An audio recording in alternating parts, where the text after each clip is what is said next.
महिमा श्री राधा रानी की एपिसोड 58। देवर्षि नारद द्वारा प्रश्न पूछे जाने पर राधा जी आगे की कथा आरंभ करने वाली होती हैं। तभी देवेश्वर भगवान श्री कृष्ण जी का आगमन होता है।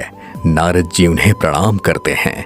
उनके प्रणाम का उत्तर देने के पश्चात श्री भगवान कहते हैं, देवर्षि अब आप ही निराकरण करो। श्री कृष्ण जी के कथन सुनकर नारद जी ने आश्चर्य प्रकट करते हुए कहा, कैसा निराकरण प्रभु? श्री कृष्ण जी बोले, श्री राधा जी का कथन है कि समस्त कारणों का कारण मैं ही हूँ, जबकि मेरा कथन है कि समस्त कारणों की कारण श्री राधे हैं। अब आप ही बताइए कि मुख्य कौन है, मैं या श्री राधे? तब नारद जी कहते हैं, प्रभु इस नए चक्कर में मुझे मत उलझाइए।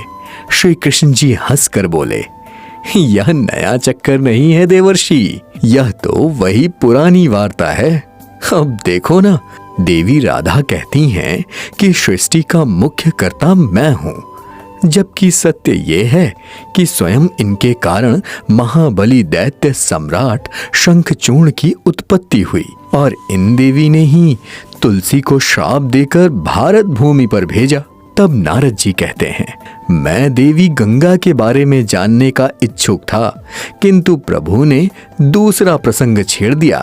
देवी गंगा इस समय कहाँ और किस स्थिति में होंगी प्रभु? श्री कृष्ण जी उत्तर देते हुए बोले, यह तो मैं नहीं बता सकता देवर्षि।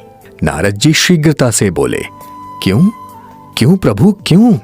तब राधा जी की ओर संकेत करके श्री कृष्ण ने कहा, अब तो मुझे भी इनसे भय लगने लगा है, कहीं क्रोधित होकर मुझे भी श्राप दे दें तो? श्री कृष्ण जी का कथन सुनकर देवर्षि नारद उनकी ओर देखने लगे।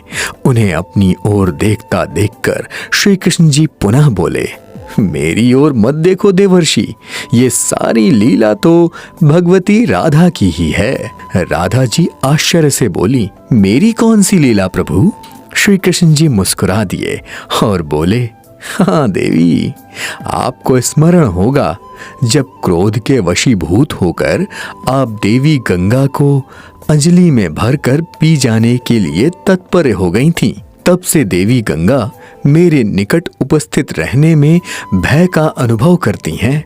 इतना सुनते ही श्री राधा जी भगवान श्री कृष्ण को रोकने का प्रयास करते हुए बोली, प्रभु अब रहने भी दीजिए। उसी समय नारद जी बोले, जब आपने यह पवित्र कथा आरंभ ही कर दी है तो कृपा करके पूर्ण भी कर दीजिए प्रभु। मुझे भी ज्ञात हो कि करुणा की मूर्ति क्षमा की देवी को भी क्रोध आता है। तब श्री कृष्ण जी ने हंसकर कहा, देवर्षि, श्री राधा जी अपने एक बार के क्रोध की कथा आपको बता चुकी हैं। श्री दाम और देवी तुलसी की कथा दूसरी बार की कथा मैं सुनाता हूँ, जो गंगा जी से संबंधित है, और वह कथा आप जानने के लिए उत्सुक भी हैं। मैं स्वयं देवर्षि को बता रही हूँ। बीच में नारद बोल पड़े, माते अपनी कथा का थोड़ा श्रेय प्रभु को भी ले लेने दीजिए।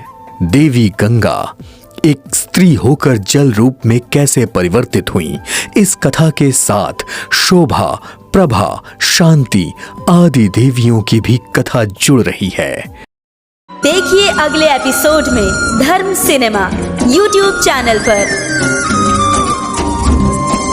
देखते रहिए महिमा श्री राधा रानी की 1000 से भी अधिक एपिसोड्स